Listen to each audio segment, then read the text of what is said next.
And there are zillions of plant cells out there. This textbook shows the kids a fossil starfish. And it says, boys and girls, 3.4 billion years old, the remains of the early ancestors of modern human beings. They cut down a tree to print that book.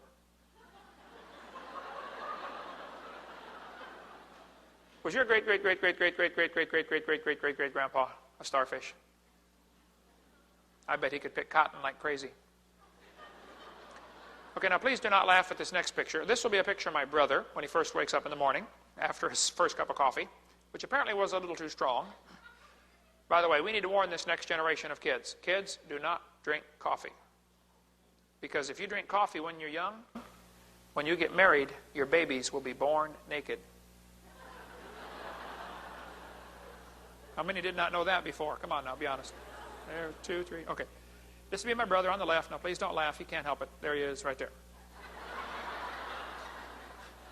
Notice what the textbook says. Now, I didn't write this. I just took the picture from the book that you and I paid for, okay?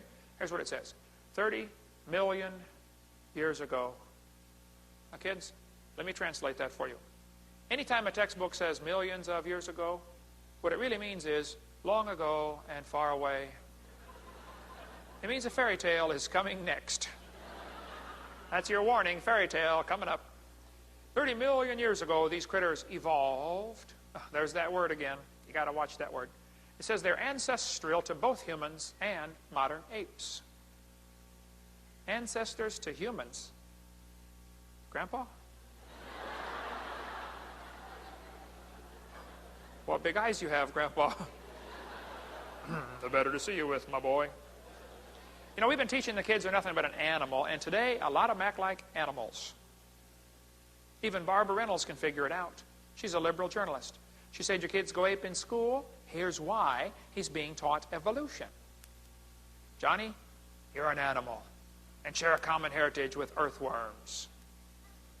You mean I'm just an animal? Okay.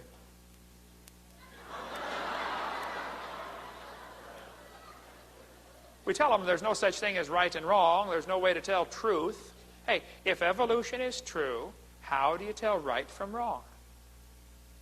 Where's the standard? If evolution is true, what is sin? There's no such thing. You ever notice all the punk and rock music is so full of lyrics and gestures about death? Well, that's easy to figure out. The Bible told us in the book of Proverbs, they that hate me love death. Fits right in, folks. Here we are teaching the kids, because the evolution theory is true, in their books anyway, therefore, there is no way to tell right from wrong. There are no standards, no absolutes. I was in a debate one time, and this professor said, there are no absolutes. I said, are you absolutely sure? I was speaking at a public high school in Pennsylvania one time. A kid sat on the second row, and he said, Mr. Hovind, I'm an atheist. He said, there's no God. I said, are you sure? He said, yeah, I'm sure. I said, well, son, tell me, do you know everything? He said, no. I said, okay, do you know half of everything? He said, no. I said, well, let's just pretend that you know half of everything. Is it possible that God exists in the other half you don't know? Ooh, brand new thought. Rattled around for a while in his brain and got lost, I think. I said, by the way, son, if you're an atheist, how do you tell right from wrong? He said, that's easy. I decide what's right and wrong. He said, I'm the God of my own universe. I said, I'm glad to hear about that, son, because I'm going to shoot you in 5 minutes. He said, you can't do that. I said, oh, yeah, I can. You see, I'm the God of my own universe. And I decided it's fine for me to shoot you. Well, hey, what's wrong with that logic? If evolution is true, that's what it leads to. Ultimately, you stop and think about it. A lot of teachers don't seem to understand it is perfectly fine for you to teach creation science in a public school. There has never been a law against it. Supreme Court said in 1963, it is certainly, maybe said, the Bible is worthy of study for its historic and literary qualities. Nothing we said, talking about the decision, says you can't teach the Bible. It's not against the First Amendment to teach the Bible in a public school. In 1980, the Supreme Court said, The Bible may constitutionally be used in an appropriate study of history, civilization, ethics, comparative religion, or the like. The Eighth Circuit Court ruled in 1980, you can use the Bible if it advances the student's knowledge and appreciation of our religious heritage. In 1987, Supreme Court said, teachers already possess the flexibility to present a variety of scientific theories. They are free to teach any and all facets of this subject. Further, they said, teaching a variety of scientific theories will enhance the effectiveness of science instruction.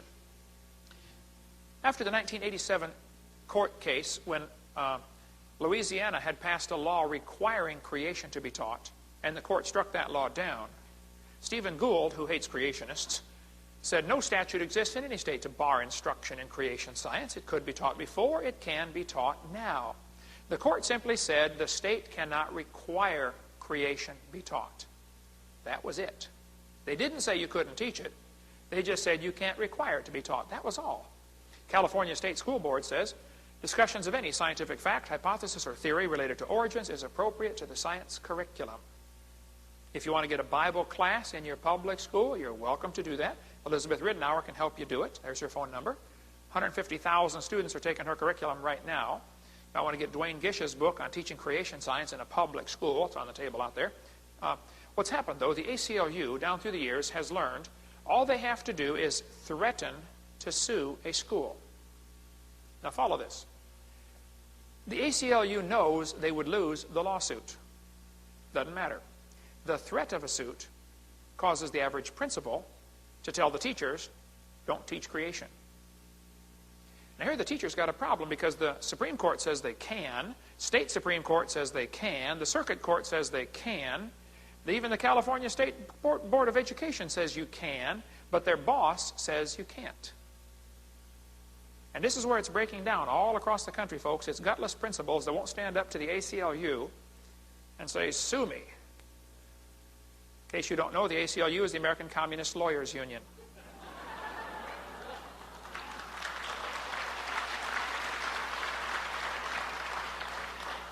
If a teacher gets up in front of their class and says, kids, you started like a slime and you evolved to a human, any teacher that's teaching evolution needs to understand a couple of things. Number one, that is going to destroy some child's faith in the Bible. Number two, if you destroy a child's faith, you better read what Jesus said about you. Whoso shall offend one of these little ones which believe in me, it were better for him that a millstone were hanged about his neck and he were drowned in the depth of the sea.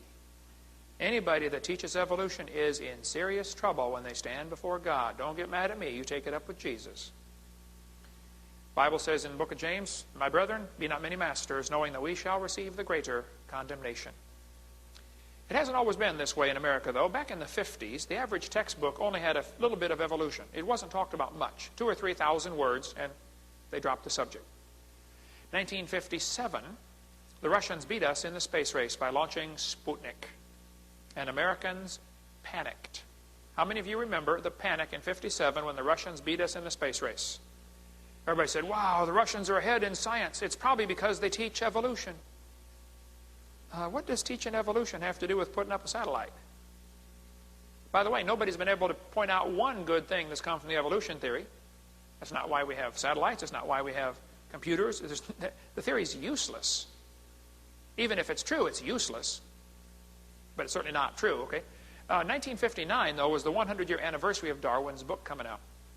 And so the atheists and agnostics and skeptics and scoffers got together, and they lobbied Congress, and as far as I can figure out, the first time the government got involved in producing textbooks was the late 50s and early 60s.